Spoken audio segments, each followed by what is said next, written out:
Hi all. Mid cap ഡോക്ടറിൻ്റെ post market and pre മാർക്കറ്റിലേക്ക് എല്ലാവർക്കും സ്വാഗതം.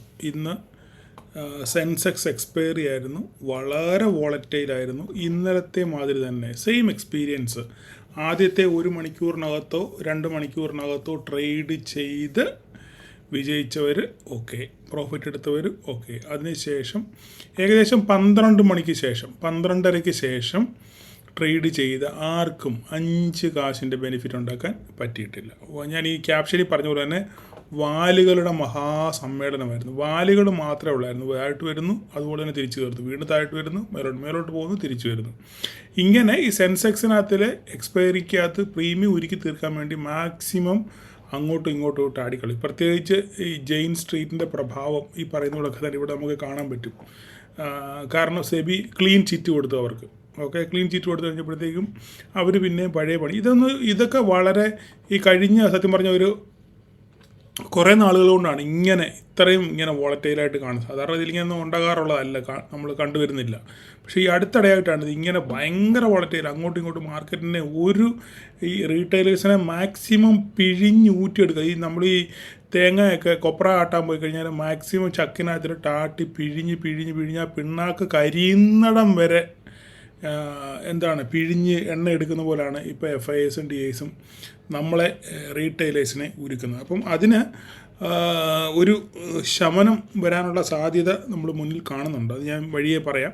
തൽക്കാലം ഞാൻ നമ്മുടെ ഇന്നത്തെ ഓപ്പർച്യൂണിറ്റീസ് ഒന്ന് പറഞ്ഞിട്ട്, മാർക്കറ്റ് ഗ്യാപ്പ് ഡൗണിൽ ഓപ്പൺ ചെയ്തു അല്ലേ? ഗ്യാപ്പ് ഡൗണിൽ മാർക്കറ്റ് ഓപ്പൺ ചെയ്തതിന് ശേഷം ഇവിടെയല്ലേ ഓപ്പൺ ചെയ്തത്? 945 മാർക്കറ്റ് ഓപ്പൺ ചെയ്തത് അല്ലേ? അതിനുശേഷം മാർക്കറ്റ് നേരെ മുകളിൽ പോയി നമ്മുടെ 25,000 ടെസ്റ്റ് ചെയ്തു അല്ലേ? 25,000 മാർക്കറ്റ് ടെസ്റ്റ് ചെയ്തു. പിന്നെ ഒരു ഡോജി ഉണ്ടായി. അതിനുശേഷം മാർക്കറ്റ് നേരെ തിരിച്ചു വന്നു. ഇവിടെയൊക്കെ ചെറിയ SLൽ എക്സ്പീരിയൻസ് ആയിട്ടുള്ള ട്രേഡേഴ്സ് ഇവിടെ ട്രേഡ് എടുത്ത് കാണുമായിരിക്കും, പ്രോഫിറ്റ് ഉണ്ടായി കാണുമായിരിക്കും. അതൊന്നും നമ്മുടെ വിഷയമല്ല. മാർക്കറ്റ് നേരെ വീണ്ടും തിരിച്ചു വന്നു. നമ്മൾ ഇന്നലെ വരച്ച ടെമ്പററി സപ്പോർട്ടിൽ വന്ന് മാർക്കറ്റ് സപ്പോർട്ട് എടുത്തു. ഇതാ നോക്കിക്കുക, അവിടെ ബിഗിനേഴ്സിന് ഒരു ഓപ്പർച്യൂണിറ്റി ഉണ്ട്. കൃത്യമായി ഒരു 5 മിനിറ്റിൻ്റെ ക്യാൻഡിൽ മാർക്കറ്റ് ഇവിടെ വന്ന് സപ്പോർട്ട് എടുത്തു. ഒരു 5 മിനിറ്റിൻ്റെ ക്യാൻഡിലൂടെ നമുക്ക് ഫുൾ ബോഡി കിട്ടി ഇല്ലേ? അപ്പോൾ അവിടെ ട്രേഡ് നമുക്ക് പ്ലാൻ ചെയ്യായിരുന്നു.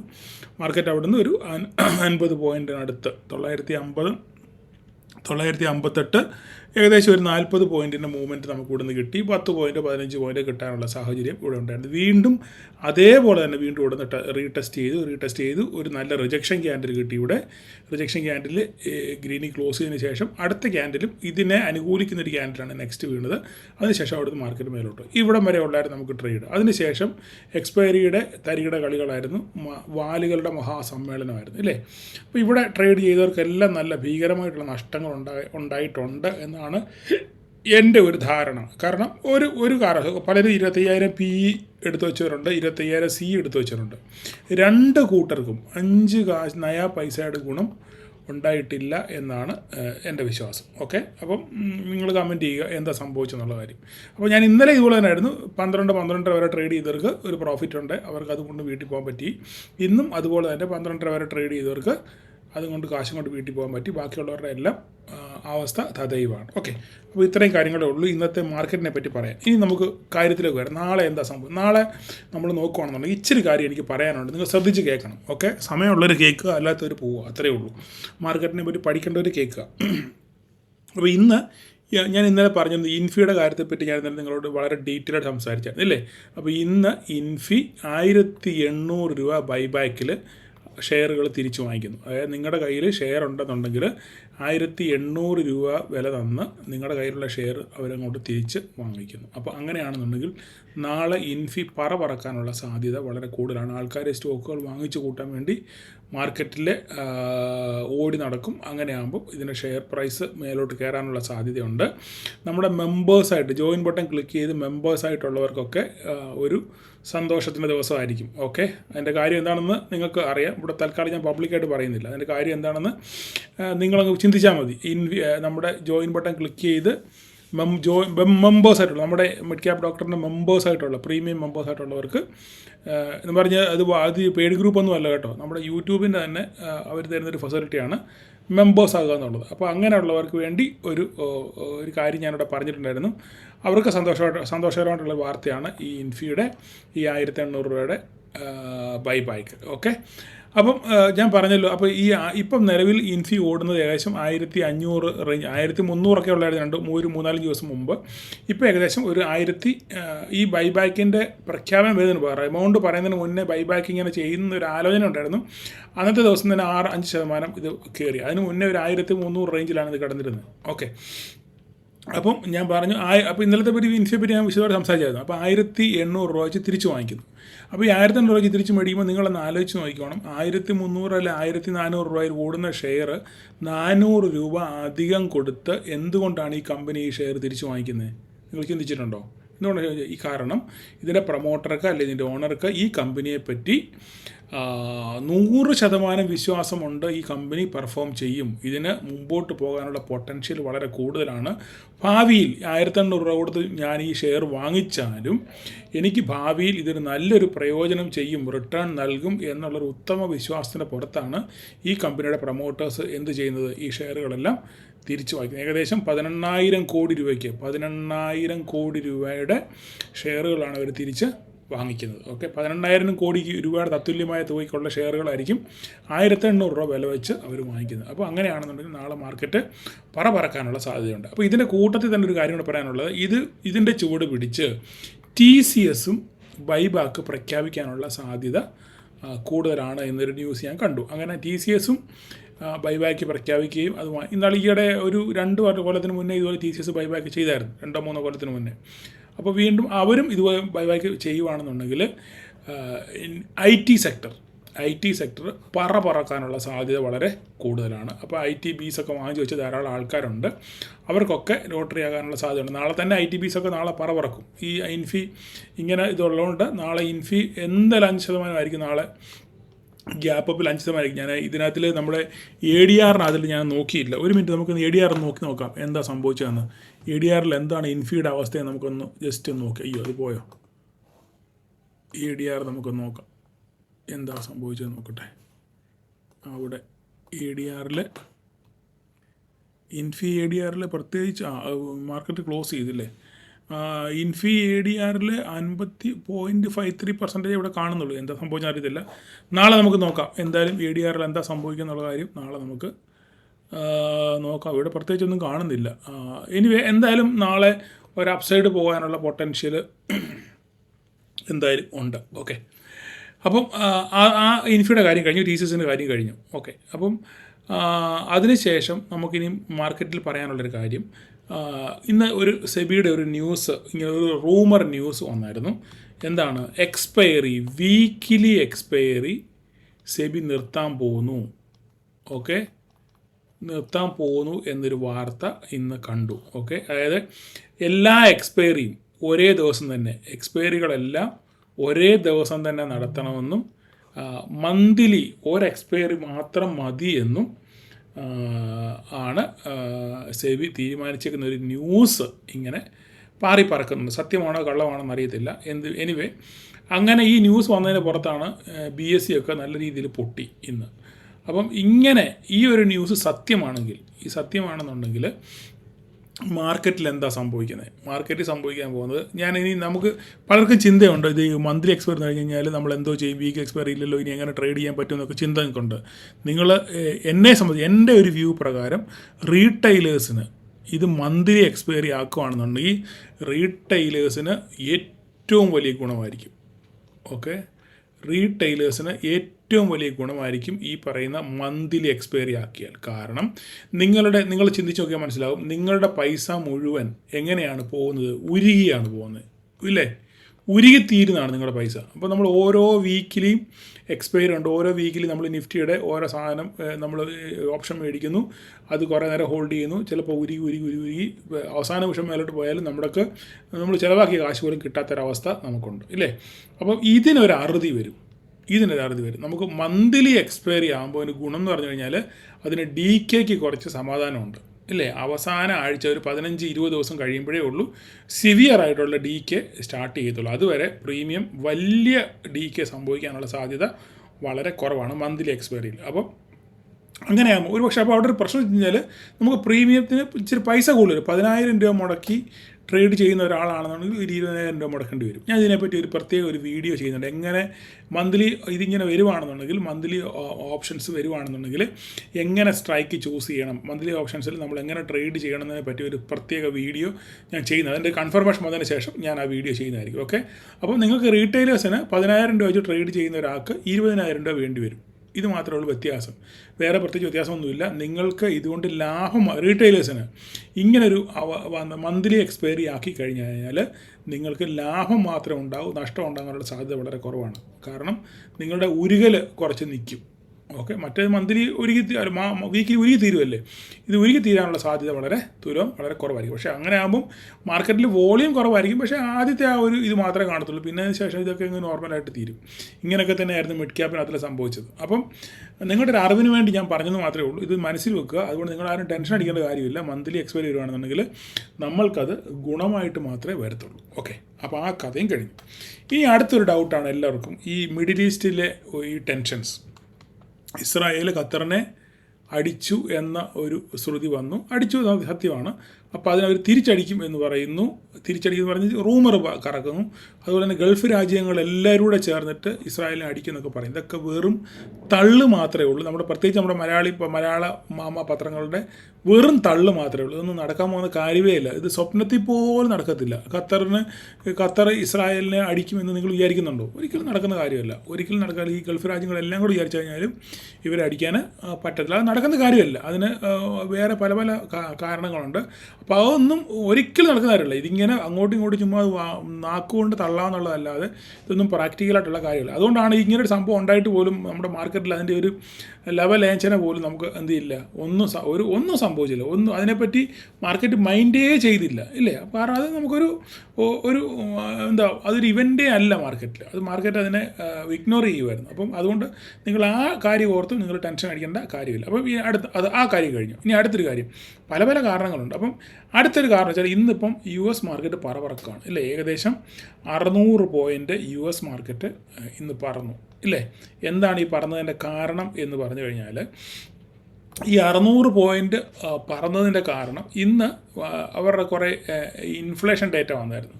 ഈ ഇൻഫ്ലേഷൻ ഡേറ്റയിൽ മന്ത് ഓൺ മന്തിൽ 1% ഞാൻ കറക്റ്റായിട്ട് ഞാൻ ഓർക്കുന്നില്ല. ഇവിടെ നോക്കിയേ, ഒരു മിനിറ്റ്, ഞാൻ ഒറ്റ മിനിറ്റ്, ഞാൻ ആ ഡേറ്റ ഇവിടെ തന്നെ കാണാൻ ഗോൾഡിനകത്ത് ഞാൻ കണ്ടായിരുന്നു തോന്നുന്നു. ഒരു മിനിറ്റ്, എവിടെയോ ഞാൻ ആ ഡേറ്റ കണ്ടു.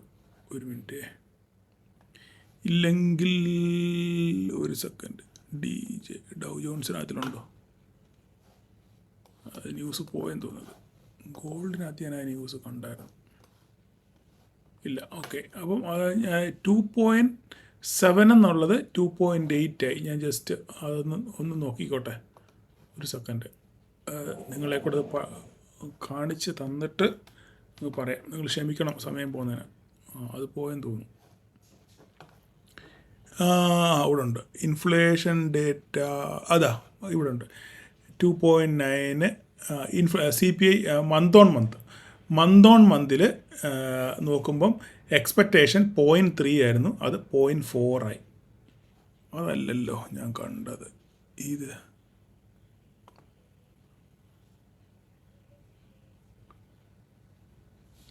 മന്ത് ഓൺ മന്ത് 0.3 എന്നുള്ളത് 0.4 ആയി, ഇല്ലേ? എക്സ്പെക്റ്റേഷൻ 0.3 ആയിരുന്നു, 0.2 ആയിരുന്നു നേരത്തെ. എക്സ്പെക്റ്റേഷൻ 0.3 ആയിരുന്നു, പക്ഷേ അത് 0.4 ആയി. അപ്പം മന്ത് ഓൺ മന്തിൽ കൂടുതൽ. അപ്പോൾ 1% മാത്രം, ഒരു ശകലം കൂടുതലാണ്. അപ്പം ഇത് മാർക്കറ്റ് ഇങ്ങനെ ഇൻഫ്ലേഷൻ കൂടിയത് കൊണ്ട്, ഓക്കെ, ഇൻഫ്ലേഷൻ ഇങ്ങനെ കൂടിയത് കൊണ്ട് ഫെഡിന്, അതായത് നമ്മുടെ ഫെഡ് റിസർവ് പോളിസി ഇല്ലേ, അവർക്ക് നമ്മുടെ ഇൻട്രസ്റ്റ് റേറ്റ് കട്ട് ചെയ്യേണ്ട ഒരു സാഹചര്യം ഉണ്ടാകും. ഓക്കെ, അപ്പം ഈ കഴിഞ്ഞ എന്താ പറയുന്നത്, നോൺ ഫാം അൺഎംപ്ലോയ്മെൻറ്റ് റേറ്റ് വന്നായിരുന്നു. അൺഎംപ്ലോയ്മെൻറ്റ് വന്നപ്പോഴും വളരെ കൂടുതലായിരുന്നു. ഓക്കെ, വളരെ കൂടുതലായിരുന്നു. അപ്പം ഇതൊക്കെ സൂചിപ്പിക്കുന്നത് പിന്നെ ഒരു US മാർക്കറ്റ് ഒരു ക്രൈസിസിലേക്ക് US ഒരു ക്രൈസിസിലേക്ക് പോകും എന്നുള്ളൊരു ദുസൂചനയാണ് ഈ ഡേറ്റാസൊക്കെ കാണിക്കുന്നത്. അപ്പോൾ അങ്ങനെയാകുമ്പോൾ ഫെഡിന് റേറ്റ് കട്ട് ചെയ്തേ ഒക്കത്തുള്ളൂ. ഓക്കെ, റേറ്റ് കട്ട് കഴിഞ്ഞ കുറേ നാളുകളായി കട്ട് ചെയ്തിട്ട്. അപ്പോൾ 0.25 ആണ് കട്ട് ചെയ്യാൻ ഇവർ പ്ലാൻ ചെയ്യുന്നത്. പക്ഷേങ്കിൽ ഇപ്പോൾ ഇങ്ങനെ ഡേറ്റയൊക്കെ നെഗറ്റീവായിട്ട് വന്നുകൊണ്ട് ഒരു പക്ഷെങ്കിൽ 0.5 കട്ട് ചെയ്യാനുള്ള സാധ്യത വളരെ കൂടുതലാണ്. മാർക്കറ്റ് അങ്ങനെ വിശ്വസിക്കുന്ന 0.5 എങ്കിലും ഈ പ്രാവശ്യം ഫെഡ് പിന്നെ ഇൻട്രസ്റ്റ് റേറ്റ് കട്ട് ചെയ്യും എന്ന് മാർക്കറ്റ് വിശ്വസിക്കുന്നത്. ആ വിശ്വസിക്കുന്നതിൻ്റെ പുറത്താണ് എന്ത് ചെയ്യുന്നത്, ഈ മാർക്കറ്റ് ഇങ്ങനെ പറക്കുന്നത്. ഇതാണ് ഒരു കാരണം. മാർക്കറ്റ് പറക്കാനുള്ള മെയിൻ കാരണം ഇതാണ്. ഫെഡ് 15-ാം തീയതിയാണ്, 15-16 ദിവസങ്ങളിലാണ് ഫെഡിൻ്റെ മീറ്റിംഗ്.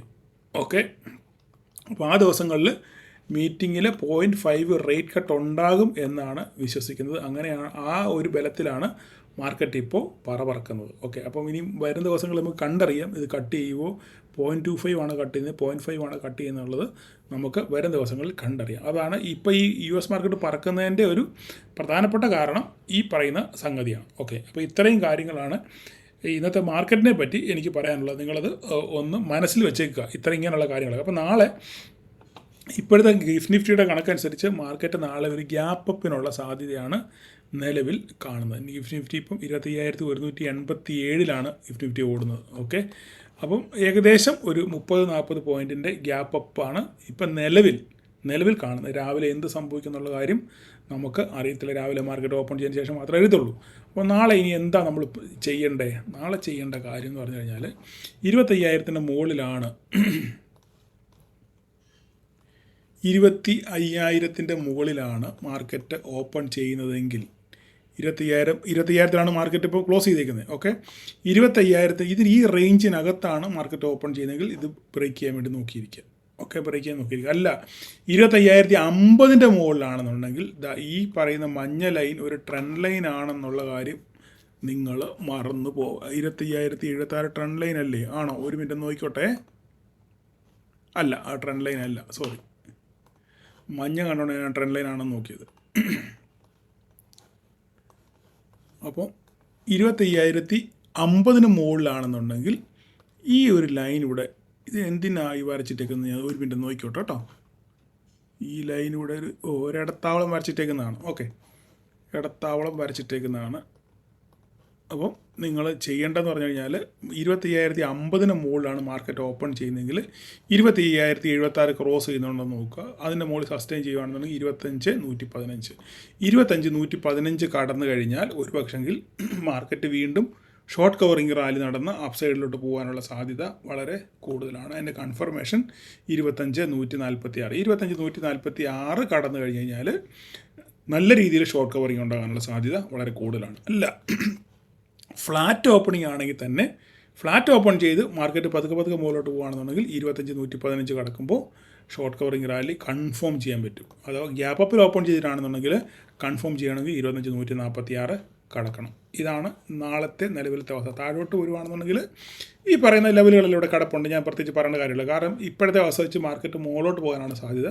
മുകളിൽ ചെന്നതിന് ശേഷം വേണമെങ്കിൽ ചിലപ്പോൾ ഒരു റിവേഴ്സലിനുള്ള സാധ്യത ഉണ്ട്. ചിലപ്പം മേലോട്ട് കയറിയിട്ട് അവിടുന്ന് പൊട്ടിക്കാനാണോ എന്ന് നമുക്ക് അറിയത്തില്ല. എന്തായാലും മാർക്കറ്റ് നാളെ ഓപ്പൺ ചെയ്തതിന് ശേഷം മാത്രമേ മാർക്കറ്റ് ഗതി എങ്ങോട്ടാണോ ആ വഴിക്ക് പോവുക. കാറ്റിനനുസരിച്ച് നിങ്ങൾ നെല്ല് എടുക്കുന്ന കണ്ടിട്ടില്ലേ?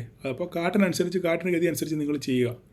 അത്രമാത്രമേ പറയാനുള്ളൂ. ഇന്ന് ബാങ്ക് നിഫ്റ്റിയും ഇന്ന് ചെറുതായിട്ടൊരു ബുള്ളിഷ് സെൻറ്റിമെൻറ്റ്സ് കാണിച്ചു. എങ്കിലും അത്ര വലിയ പെർഫോമൻസ് ഒന്നും കാണിച്ചില്ല. എങ്കിലും ഞാൻ ഇന്നലെ പറഞ്ഞത് 54,560 മോളി സസ്റ്റെയിൻ ചെയ്യുകയാണെന്നുണ്ടെങ്കിൽ ഒരു പക്ഷേ മാർക്കറ്റ് മുകളിലോട്ട് പോകാനുള്ള സാധ്യത വളരെ കൂടുതലാണെന്ന് പറഞ്ഞിരുന്നു. അങ്ങനെയാണെങ്കിൽ നാളെ ബുള്ളിഷ് സെറ്റപ്പ് ആണെന്നുണ്ടെങ്കിൽ 54,970 കടക്കാനുള്ള സാധ്യത വളരെ കൂടുതലാണ്. അപ്പം ഇത് നിങ്ങൾ നോട്ട് ചെയ്ത് വെക്കുക. ഇതൊക്കെ ഓൾറെഡി നേരത്തെ ഉള്ളതാണ്. ഇവിടെ നിങ്ങളുടെ കയ്യിൽ തന്നെ ഉള്ളതാണ്. അതുകൊണ്ടാണ് ഞാൻ ഓടിച്ചു വിടുന്നത്.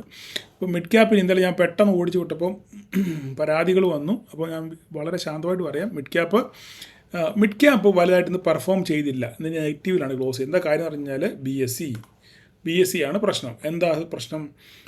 നമ്മളുടെ ഞാൻ ഈ പറഞ്ഞ പോലെ തന്നെ വീക്കിലി എക്സ്പയറി മാറ്റി മന്ത്ലി എക്സ്പയറി ആക്കുന്നു എന്ന് പറയുമ്പോൾ ഇത് ബാധിക്കുന്നത് ആരെയാണെന്നറിയാമോ? ഇത് ഏറ്റവും കൂടുതൽ ബാധിക്കുന്നത് BSE കാരണം ഇവർക്കുള്ള വരുമാനം കുറയും. നമ്മൾ ആഴ്ചയിൽ വീക്കിലി എക്സ്പയറിയിൽ കോൺട്രാക്റ്റുകൾ വാങ്ങിക്കുമ്പോൾ ഇവർക്കൊക്കെ സർവീസ് ചാർജും ടാക്സും മറ്റുള്ള ചാർജുകളൊക്കെ ഇവർക്ക് കിട്ടും ഇല്ലേ. മന്ത്ലി ആകുമ്പോഴോ വോളിയം കുറയുമ്പോൾ അതനുസരിച്ചുള്ള വരുമാനം അവർക്ക് കുറയും. അപ്പോൾ അത് ആരെയൊക്കെ ബാധിക്കും? ബ്രോക്കറിനെ ബാധിക്കും. ഏഞ്ചൽ വണ്ണും ഈ പറയുന്ന അപ്സ്റ്റോക്സിനെയും മോത്തിലാൽ ഓസ്വാളിനെ ഒക്കെ ഈ ലിസ്റ്റ് ചെയ്തിട്ടുള്ള അവരെയൊക്കെ നല്ലപോലെ ഇത് ബാധിക്കാനുള്ള സാധ്യത വളരെ കൂടുതൽ. അതുപോലെ തന്നെ സി ഡി എസ് എല്ലിനെയും NSDLനെയും പിന്നെ BSE ഇവരെ 3 പേരെയും നല്ലപോലെ ബാധിക്കാനുള്ള സാധ്യതയുണ്ട്. അപ്പം നമ്മൾ നോക്കിക്കഴിഞ്ഞാൽ മിഡ് ക്യാപ്പ് നോക്കിക്കഴിഞ്ഞാൽ അറിയാം BSE പൊട്ടി നിൽക്കുകയാണ് ഇല്ലേ. 103 പോയിൻറ്റ് പൊട്ടിയതിൻ്റെ കാരണം എന്താണ്? ഇത് തന്നെയാണ് പ്രധാനപ്പെട്ട കാരണം. ഇങ്ങനെ ഒരു വാർത്ത വന്നതുകൊണ്ടാണ്. അതിന് കൺഫർമേഷൻ വന്നിട്ടില്ല, പക്ഷെങ്കിൽ റൂമർ ഉള്ളതുകൊണ്ട് ആ റൂമറിൻ്റെ പുറത്താണ് BSE ഇപ്പം പൊട്ടി നിൽക്കുന്നത്. 3000 പോയ സാധനമാണ് ഇപ്പോൾ 2162. എനിവേ ഇത് ഭാവിയിൽ നല്ല പൊട്ടൻഷ്യലുള്ള ഒരു സ്റ്റോക്കാണ്. എങ്കിലും താഴെ കിട്ടുകയാണെന്നുണ്ടെങ്കിൽ നിങ്ങൾക്കൊക്കെ വാങ്ങി സൂക്ഷിക്കാൻ പറ്റുന്ന ഒരു സാധനമാണ് BSE. അപ്പം നാളെ മുതൽ BSEയുടെ ഗതി എങ്ങോട്ടാണെന്ന് നോക്കുക. അതിനാണ് CDSL നോക്കി വെച്ചേക്കാം. നിങ്ങൾക്ക് 2 എണ്ണവും നിങ്ങളുടെ റഡാറിൽ നിങ്ങൾക്ക് ഇട്ട് വെക്കാവുന്ന സ്റ്റോക്കാണ്. ഓക്കെ, ബോട്ട് ഔട്ടൊക്കെ ആകുമ്പോൾ വേണമെങ്കിൽ നിങ്ങൾക്ക് വാങ്ങി സൂക്ഷിക്കാൻ പറ്റിയ 2 സാധനമാണ്. ഓക്കെ, അപ്പോൾ അതുകൊണ്ടാണ് BSE ആണ് ഇവിടുത്തെ ഏറ്റവും വെയിറ്റേജ് ഉള്ള സ്റ്റോക്ക്. അതുകൊണ്ടാണ് ഇത് ഇത്രയും മേലോട്ട് കയറാതെ ഇങ്ങനെ കറങ്ങി അടിച്ച് നിൽക്കുന്നത്. അപ്പോൾ നാളെ നോക്കുക, BSEയുടെ ഗതി നോക്കുക, അതിനനുസരിച്ച് നിങ്ങൾ ട്രേഡുകൾ പ്ലാൻ ചെയ്യുക. ഓക്കെ, ഇതാണ് അതിൻ്റെ ലെവലുകൾ. ഓക്കെ, ലെവലുകൾ നിങ്ങൾ കണ്ടല്ലോ. അപ്പം നിങ്ങൾ കണ്ടത് മാർക്ക് ചെയ്ത് വെക്കുക. അപ്പം ഇത്രയൊക്കെ ഉള്ളൂ ഇന്നത്തെ മാർക്കറ്റിനെ പറ്റി പറയാൻ. ലേറ്റായി എനിക്കറിയാം, എങ്കിൽ രാവിലെ കാണാൻ താല്പര്യമുള്ളവർക്ക് കാണുക, അത്രമാത്രമേ പറയാനുള്ളൂ. ഓക്കെ, അപ്പോൾ എല്ലാവർക്കും ഒരു പ്രോഫിറ്റബിൾ ഡേ ആശംസിക്കുന്നു. Thank you all.